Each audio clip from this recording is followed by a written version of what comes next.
Mr. Chancellor, Mr. President, platform dignitaries, including and especially my good friends, Justice Akabuchi and Mr. Ray, Bob Ray, family and loved ones, graduates, it is with deepest appreciation and thanks to the University of Toronto that I stand before you.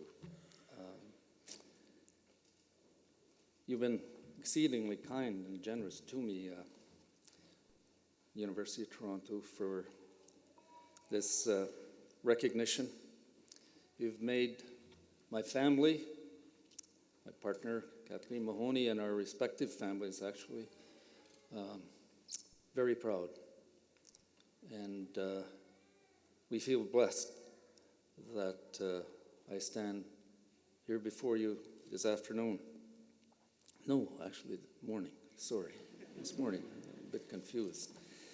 And it wasn't very long ago that universities, esteemed institutions such as this, conferred honorary degrees to our people, First Peoples. In fact, the very first university to confer an honorary degree on an Indian, right, as we were known back then, not very long ago, was in 1964, University of Saskatoon, to Reverend Ahab Spence, Dr. Ahab Spence. So it's recent history. And it is people like the late Reverend Ahab Spence and others like him that have made it possible for me to be here today, because they were relentless in their pursuit of justice, and they fought courageously to protect the rights and interests of our people. And most will remain nameless in the annals of Canadian history. And that's unfortunate, indeed sad, that more Canadians were not aware of the tremendous contributions that so many before me have made to the well-being of Canada. And they deserve better. As noted, I come from a large family, 12. 10 boys, I was the youngest of 10, and then 2 younger sisters, there are 4 left. And our father died in my first year of residential school. I just turned 7. And so our mother was left to raise a family. And we experienced poverty, not unusual or unique to our family. That was so for many, many First Nation communities. I'd spent 10 years in 2 residential schools. Mother and father had been to one of the schools I attended. All of my siblings attended the same school, and then our grandmother on my father's side attended an industrial school that preceded residential schools. So I come from a long line of people that attended residential schools. And I mean, it would be too easy for me to stand before you and say that that experience scarred me and my family, and that it damaged us beyond repair, because that isn't so. We were incredibly resilient and strong in our beliefs as a family, and how we saw ourselves as fitting into the larger society. And it was never easy for us.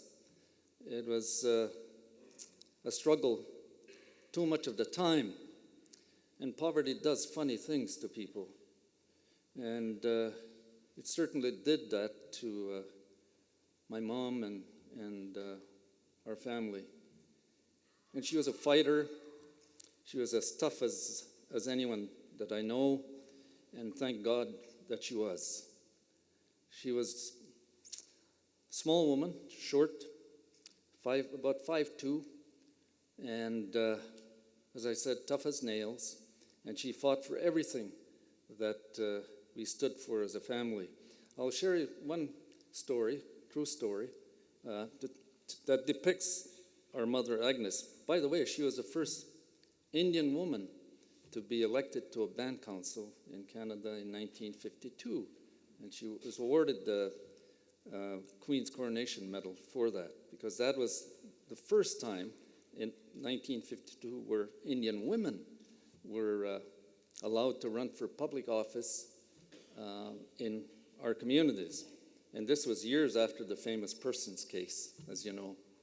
And I still recall, in fact, I have a copy of the story in the Winnipeg Tribune that described Indian squaw elected to a band council. 52, not too long ago, right? But that's the way it was. Anyway, to illustrate my mom's incredible resiliency and toughness, we had just got electricity, power. There are a series of dams along the Winnipeg River, I think 6, and the dam in Pine Falls was the last of the series of dams. So it was quite an innovation to have power in our homes. Not that every home had, right? And so you had to be really on time with paying your bills.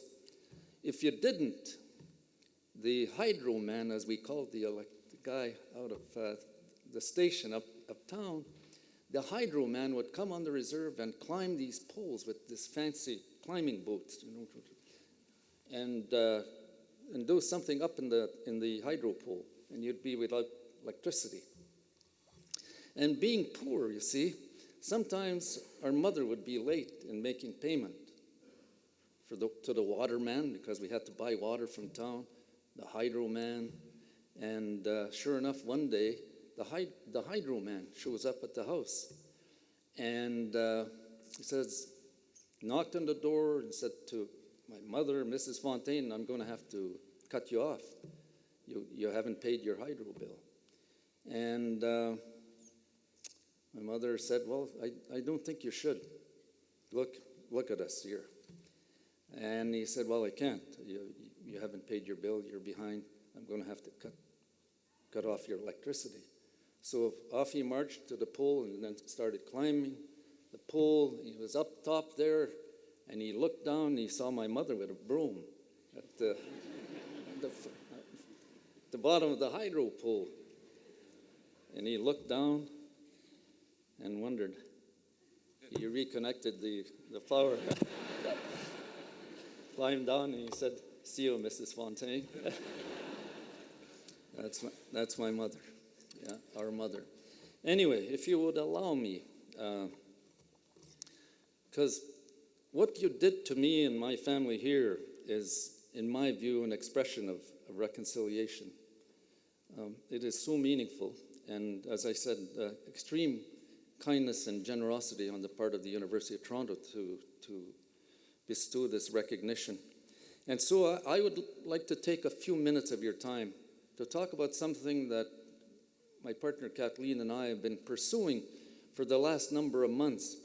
And in our view, this is the ultimate expression of reconciliation that Canada could extend to the First Peoples. And it goes like this. The 150th anniversary of Confederation is upon us. And I know the story in the Globe and Mail today about the Senate recommending that Charlottetown be recognized as the official birthplace of Canada, Charlottetown. The starting point for nationwide celebrations of this very important anniversary is Canada's origin story, namely that we are a nation founded by two founding peoples, the French and the British. Confederation is being held up as a monumental achievement from forming our Canadian identity as a nation, as well as providing the foundation for the free and democratic nation we believe ourselves to be. In that constitutional framework, British and French languages, religion, systems of law, and cultures are protected for all time. And you should ask yourself, as we have, what is missing from this story? The contributions to Canada from Indigenous peoples are missing, as we too were founders of Canada. Canada would not have been formed in 1867 had the Indigenous peoples not made the fur trade possible that ensured a strong economy for the 250 years prior to Confederation. But by far the most important contribution to the formation of our country were treaties that resulted in the take-up of the most valuable land for resource development and settlement. The treaty relationship underscored the idea that peaceful coexistence was the central theme in the relationship between Canada and Indigenous peoples. In 1876, shortly after Confederation, Parliament passed the Indian Act, a prohibitive, racist, discriminatory piece of legislation that not only ignored our contributions, it denied the integrity of our people. It subjugated us as wards of the state, essentially made us non-citizens in our own country. Ever since then, we've been on the outside looking in, not part of Confederation, not full citizens. We have no language protection, no protection of our laws, no protection of our cultures. So how do we tell the true origin story of Canada? The true origin story can only be told if Parliament formally, through legislation, recognizes that there are three founding peoples of Canada: the British, the French, and the Indigenous peoples. And what would this accomplish? It would set the record straight. It will make Canada whole. The correct and powerful narrative of Canada's origins will become part of the shared story of every Canadian for generations to come. It will open up possibilities for genuine and lasting reconciliation. Finally, it will be a moment for the ages that all Canadians, including our peoples, could celebrate.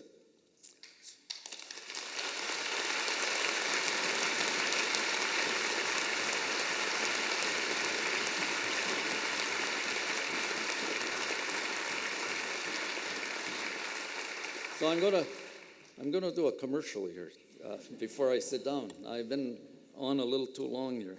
So, graduates and family and loved ones that are present here, you can join us in making this happen. All you have to do is tap your laptop, your computers, or whatever. I'm not very good at this. I have trouble with my BlackBerry, by the way. And go zoom in on recognition2action.ca. There you can sign a petition, donate, connect your networks, put your logo on the website.